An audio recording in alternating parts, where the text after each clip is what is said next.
From the distance of space, evidence of man's passage and the dramas that enliven the Earth are imperceptible. Here and there on this blue sphere, man's footsteps have left light and fleeting impressions. In the heart of the Rockies, in a place called Yellowstone, the idea that there should always be wild places began.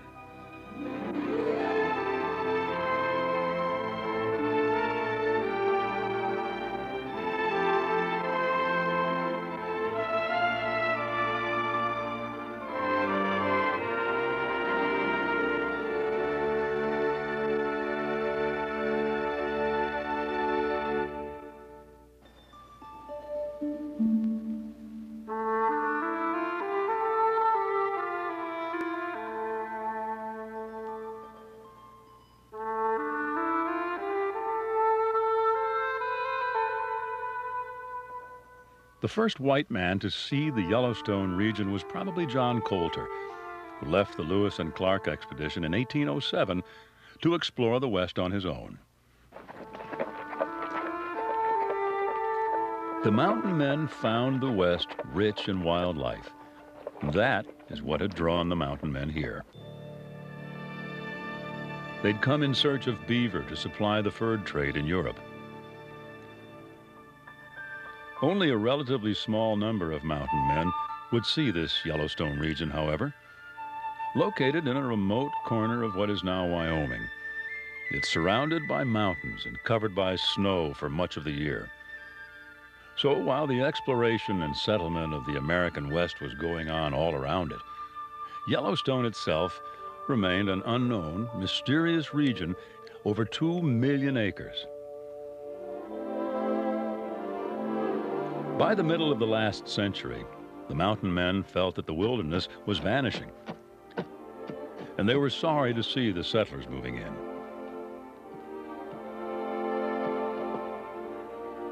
Oh, Zachariah. Good to see you, Judd. Good to see you haven't lost your hair. Yeah.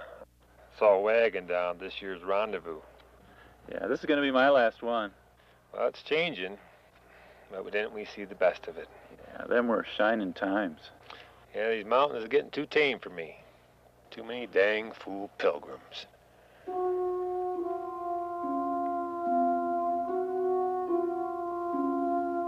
Some of these mountain men became famous. Men like Joe Meek and Jim Bridger. And the mountain men tried to tell others about the natural wonders they had seen here. But the public of the early 1800s just couldn't believe these wild tales about water that would shoot 150 feet into the air.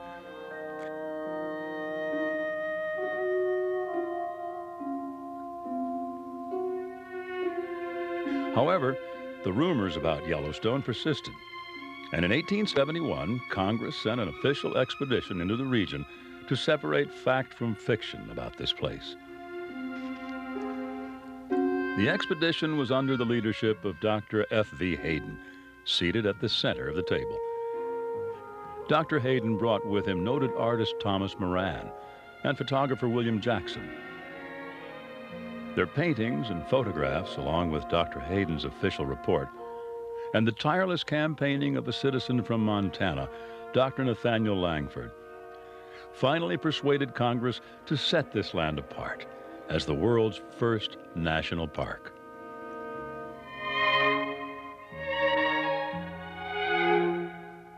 At first, men didn't know what to do with a national park. Poachers and meat hunters decimated the wildlife populations. In some parts of the park, illegal mining took place. Tourists defaced some of the natural features, and when illegal logging was closed down, large tracts of wilderness were set on fire. By 1886, the situation was so bad that the government sent the U.S. Army to regain control. Soldiers were stationed throughout the park, and so the wilderness was preserved, a wilderness that remains today very much like it was when the mountain men first saw it. Today, even in May, there is a deep mantle of snow in the high country. But as the circling days grow longer, winter is losing its grip.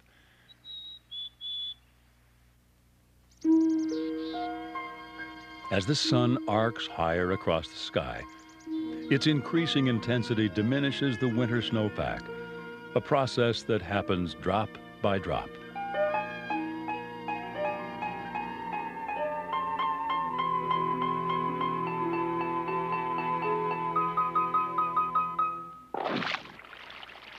The drops coalesce into thousands of rivulets and streams cascading down the mountain. On Yellowstone Lake, the ice breaks up slowly, grudgingly relinquishing its sedentary winter ways.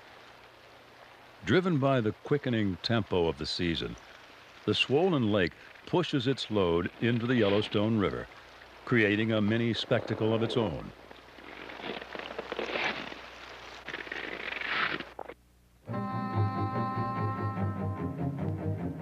All across the Yellowstone region, placid streams become raging torrents.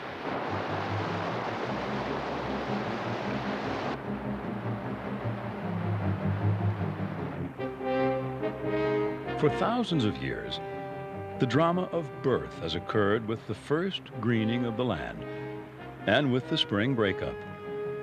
For young elk born in late May and early June, swollen rivers are major obstacles. Some calves follow their mothers into the raging torrent. A few are swept downstream. In a month, the calves will be sturdy enough to swim the swiftest rivers. But for now, waiting seems to be the best choice.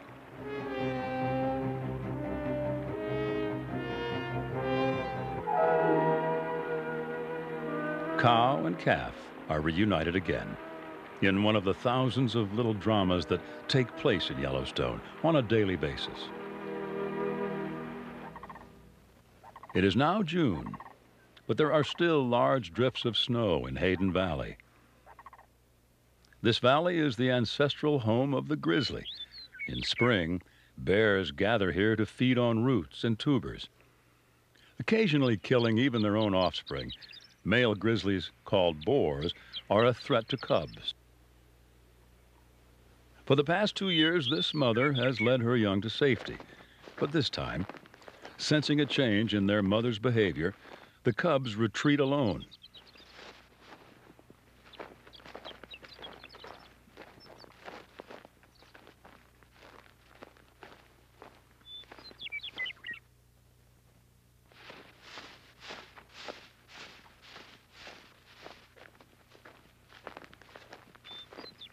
For several years, they may roam together, but finally, they too will lead the solitary lives of mature grizzlies.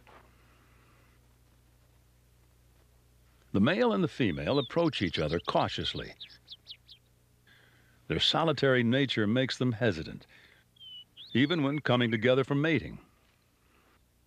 The cubs watch from a safe distance.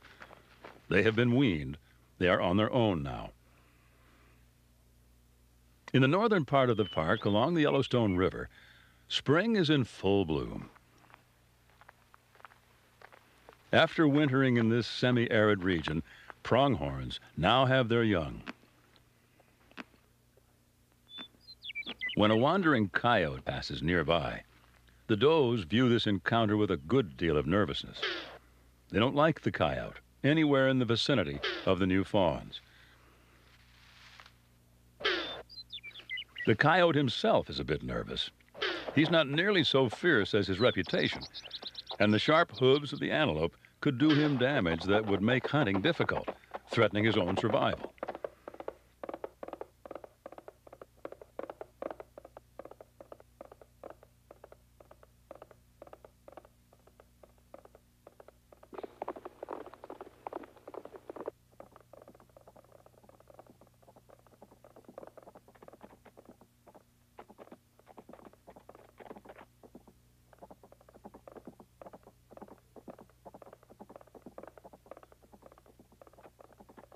The two does seem determined to make an indelible impression on this one singular coyote that he cannot mistake or misunderstand.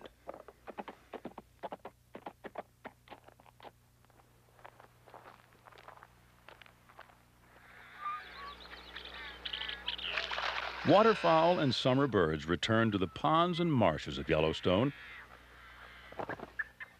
Sandhill cranes claim a nesting territory that they like.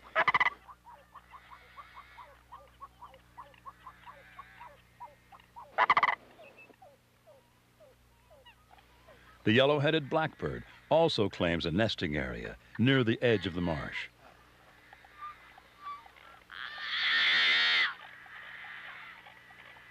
His mate forages in the grass for insects, not nearly so colorful as the male, as is typical for birds. With astonishing skill, she literally snatches mosquitoes from the air.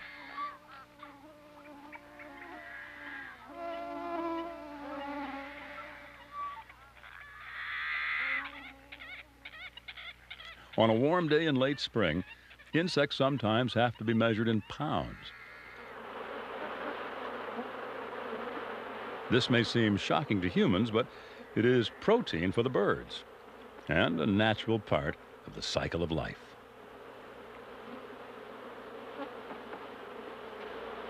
In the northern part of the park, large stretches of grass and sagebrush spread across the mountains and valleys. Similar to the prairies, this habitat provides an excellent home for the badger and her new family. They see light for perhaps the first time, a strange new world for them, and they stay close to their mother at first. But growing bolder, they begin to explore on their own. All across Yellowstone, new animal young romp into life stages as spring continues. Designed more for function than grace, the moose, with its long, lanky legs, can easily move through a wet marsh or deep snows in winter. As the largest member of the deer family, the moose is strong enough to protect itself and its young against any wild predator, even the grizzly.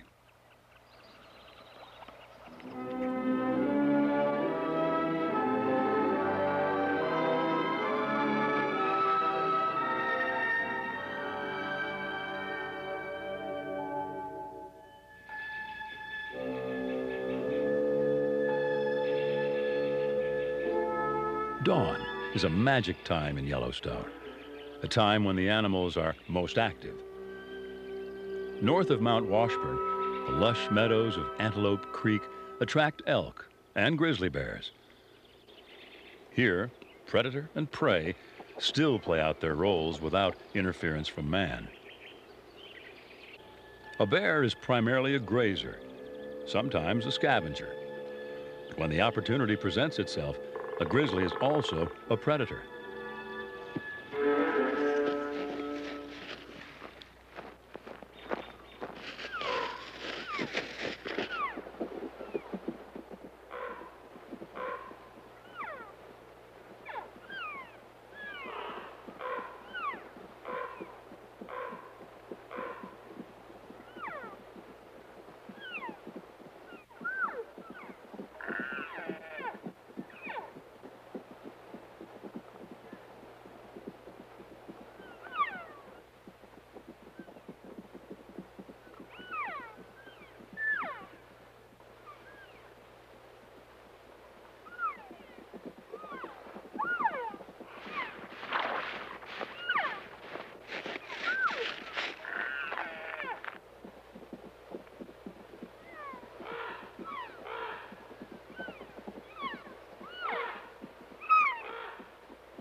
Often, our human sympathies are misplaced.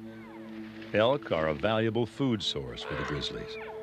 They are the most numerous large mammals in the park. However, only about 200 grizzlies now live in Yellowstone, and their future is clearly in jeopardy. With over 2 million visitors a year, Yellowstone may sometimes seem like an urban throughway in the summer months.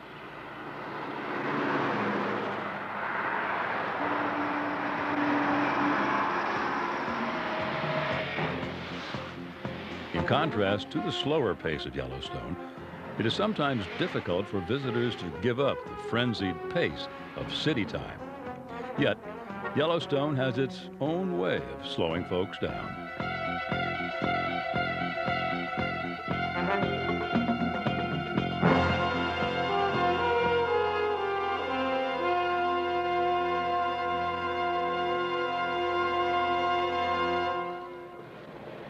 People recall seeing as many as 30 roadside bears in the 50s and 60s. But there were problems. These begging bears often injured park visitors. Today, with strict enforcement of no feeding regulations, there are fewer injuries. The bear jams still exist, but now the bear observed by visitors is feeding on natural food rather than garbage. And more fun to watch if you can find it.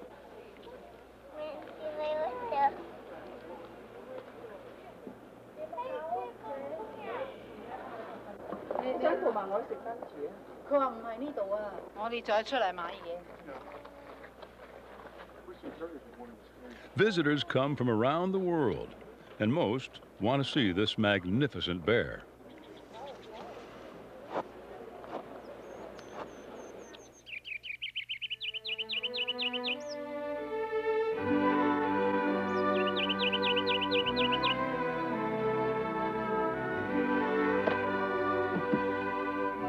Yellowstone has over 1,000 miles of trails for visitors to explore.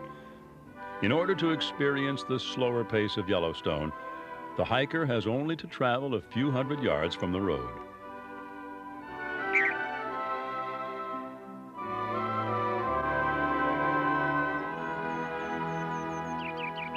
Up on Specimen Ridge is one of the lesser-known wonders of Yellowstone, the Petrified Forest.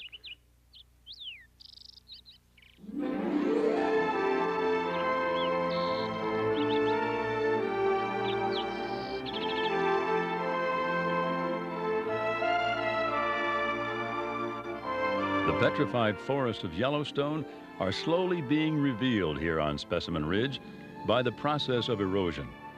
There isn't just one forest here. There are 27, one layered on top of the other. And this is the only place in the world where petrified trees remain standing in the upright position. 50 million years ago, dust and ash from titanic volcanic eruptions rained down on the living forest. When rain and water followed, minerals in the ash slowly replaced the wood fibers of the trees, turning them to stone.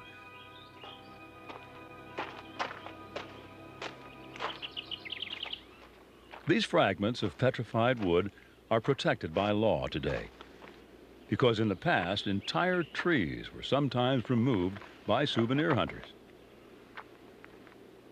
The growth rings are still clearly visible, so that the species of many trees can be identified. Even the splinters of fallen trees were sometimes turned to stone. The timelessness of this place will linger with Shannon as he continues his hike over the top of the mountain.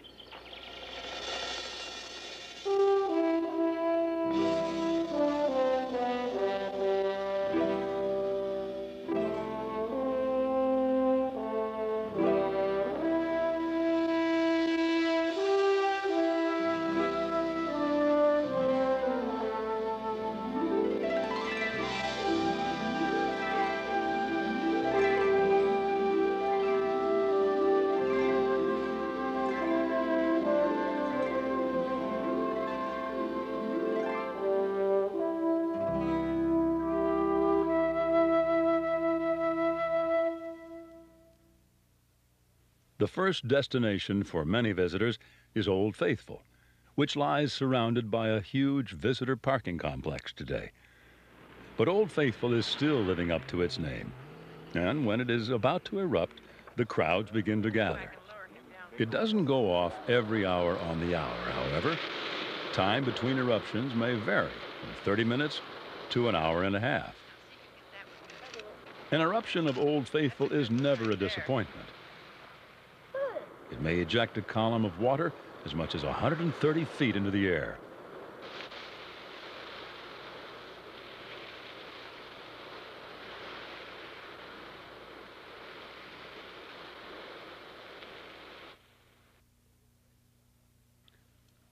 Old Faithful is not the only geyser in what is known as Upper Geyser Basin. Looking down the Firehole River from Old Faithful, there are many other geysers within walking distance of Old Faithful itself. In 1 square mile, there are nearly 1/5 of all the major geysers on Earth. Beehive Geyser is very near Old Faithful. It erupts with a roar that shakes the ground.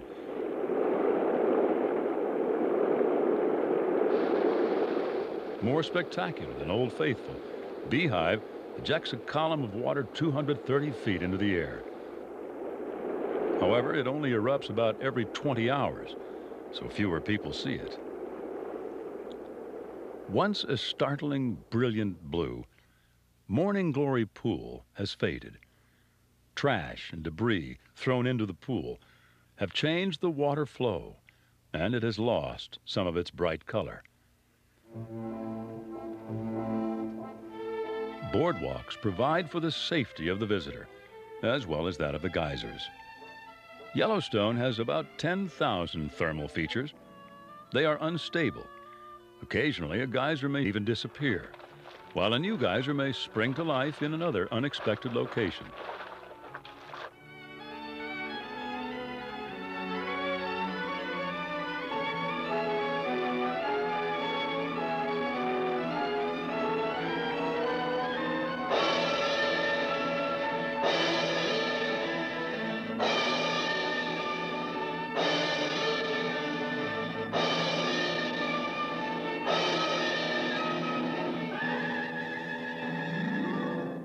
As the eruption subsides, minerals may precipitate out of the runoff water, forming terraces around the geyser.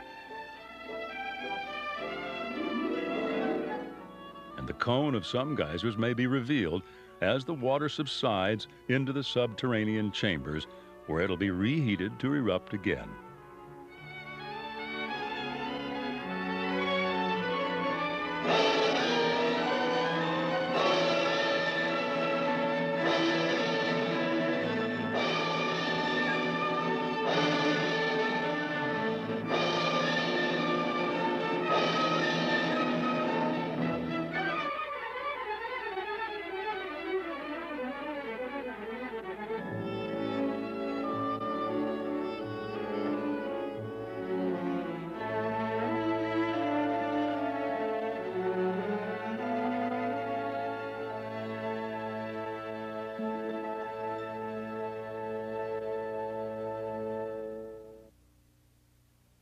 Old Faithful Inn has become an important landmark now. It was built in the single winter of 1904. Designed by a young architect of that period, it was intended to blend with Yellowstone's natural surrounding. Consequently, the building materials were gathered from the park. The stones for the fireplace came from only a mile away, something that wouldn't be permitted today. The lobby is 7 stories high and may evoke the impression of a cathedral built of lodgepole pine. It is a grand hotel, 350 rooms. In order to stay here in the summer, reservations will have to be made months in advance. In contrast to Old Faithful Inn, Lake Hotel is a more elegant Yellowstone facility and is actually older than Old Faithful Inn. Construction of this hotel began in 1889. It was expanded in the 1920s to meet the demands of tourists and visitors of that day for graceful surroundings. Yellowstone Lake is the largest high-altitude lake in North America. On the margins of the lake, flowers also form part of those graceful surroundings.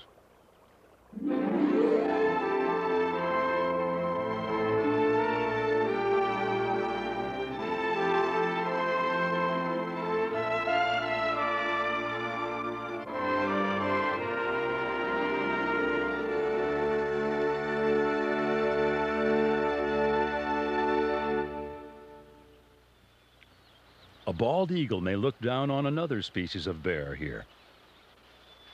The black bear is an excellent tree climber, though this one doesn't give much evidence of that at the moment.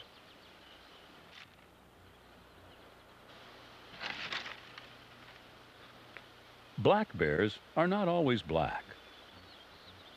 They can range in color from cinnamon, a reddish color, to almost blonde. But they are often brown, such as this family of black bears. Like its cousin, the grizzly, the black bear spends much of the time grazing. Small animals such as mice provide most of its meat, and it relishes almost any insect, as it tries to get enough fat to see it through winter hibernation.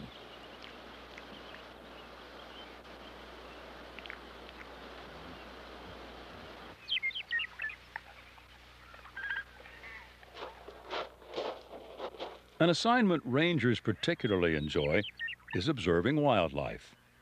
The trumpeter swan is one among many animals that owe their survival to the sanctuary provided by Yellowstone National Park. The rangers gather data which may contribute to solving a mystery surrounding these swans. Despite the park's protection, the trumpeter swan population has dwindled in the past 30 years. The reasons are unclear. Nest flooding, parasites, and human disturbances are suspected causes.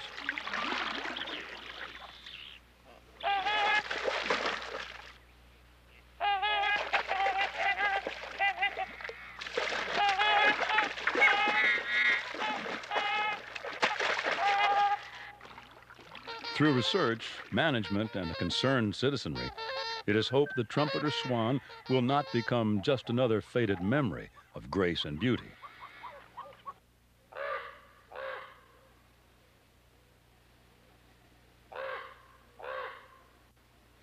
Summer weather in the high country of Yellowstone has always been variable. A day that begins warm and sunny may dissolve into an afternoon shower or erupt into a storm. At this elevation, even snow is possible in June or September. At first, the winds begin to blow.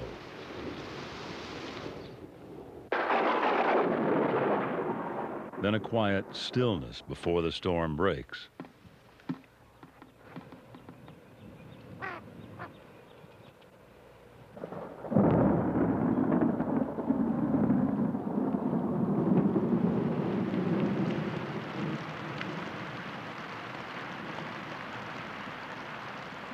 The meadows and forests of Yellowstone are fed by a constant supply of water from winter snow and summer showers. Lush vegetation supports the largest number and greatest variety of large mammals per square mile in North America. A summer storm may end as quickly as it began.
It is now mid-July as the sun rises again over Yellowstone.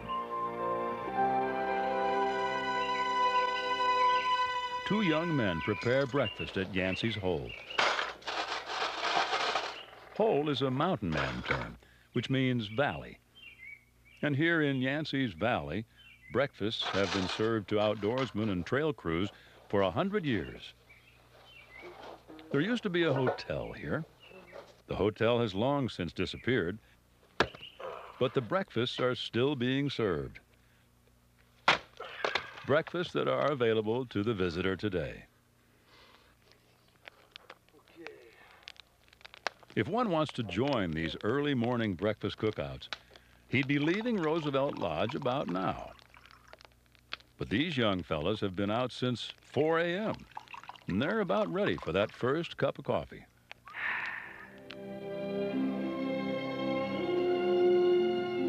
The trip out from Roosevelt Lodge takes about an hour in a covered chuck wagon.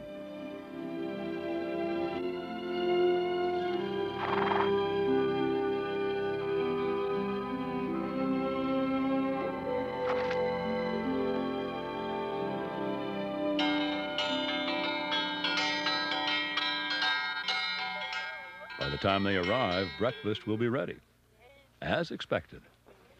All sorts of good things to eat, also as expected.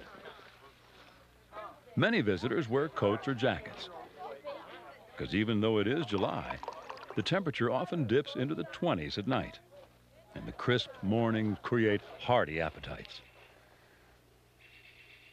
In the lower 48 states, the Yellowstone is the last great undammed river. Enriched by Yellowstone Lake, its cold, clear, unpolluted waters supports a variety of creatures, such as pelicans. In June and early July, cutthroat trout spawn in the river. They may feed a variety of wildlife.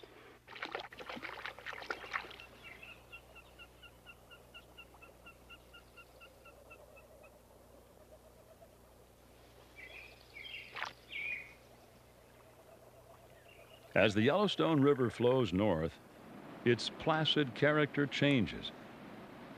It becomes rougher, more turbulent.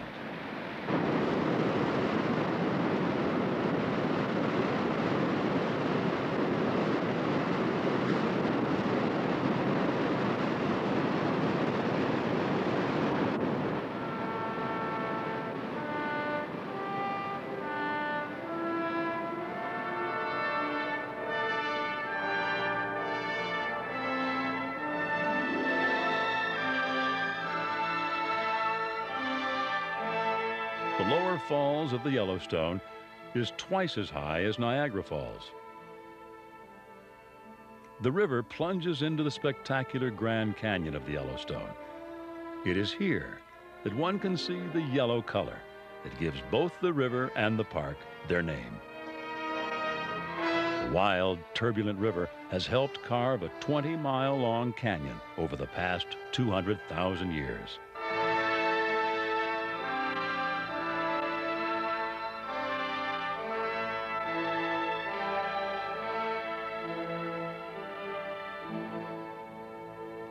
In the depths of the canyon, an osprey rides upwelling air currents and searches the river for fish.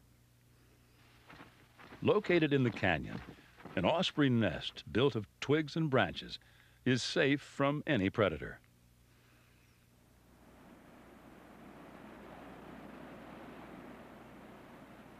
Female bighorn sheep raise their young on the precipitous slopes of the canyon.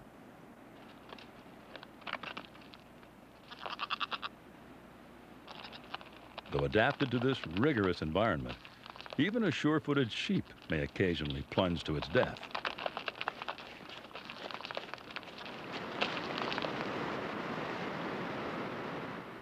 The bordering forests provide homes and food for a variety of songbirds. The black-capped chickadee, the striking western tanager, the acrobatic pine siskin, and the raucous Clark's nutcracker. A Yellowstone treasure are the bubbling mud pots. Here, nature has mixed hot gases, mud, and water to create these active features. They display an astonishing variety of personalities and styles.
As herd animals, elk have evolved a complex system of communication, including vocal and chemical cues, as well as body posturing. Although the significance of their behavior often remains a mystery to us, there are unmistakable expressions of dominance and submission. About an hour before sunset, calves emerge from their hiding places in the grass for games that may last an hour or more. Play develops coordination and agility and prepares the calf for the serious game of survival.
In the northern part of the park, Mammoth Hot Spring is in a constant state of change. Underground, the springs at Mammoth percolate through layers of limestone. The hot water dissolves the limestone. When the water emerges at the surface, the limestone precipitates out and is deposited as travertine. The fastest growing spring can put down as much as 12 inches of limestone per year. It is an inexorable process that can cover whatever may be growing nearby.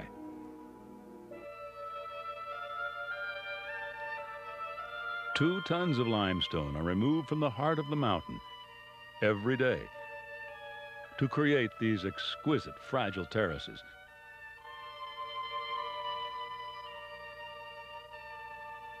One of the largest thermal features to be found anywhere.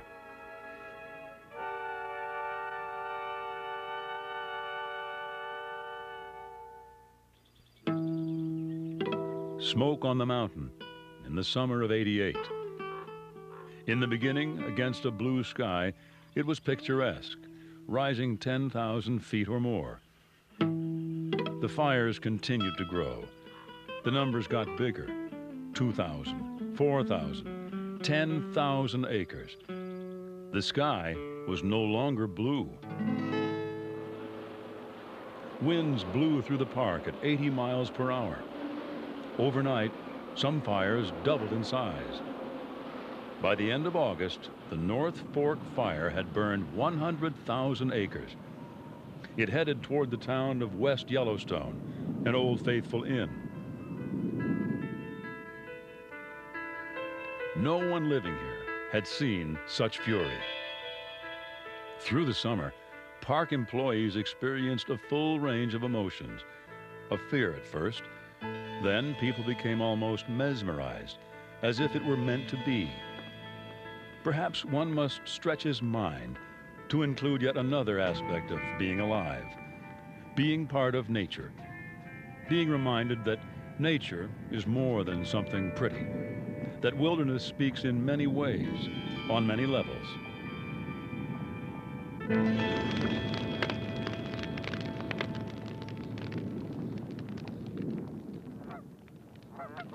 During the fires, there was concern about the wildlife. It soon became apparent, however, that for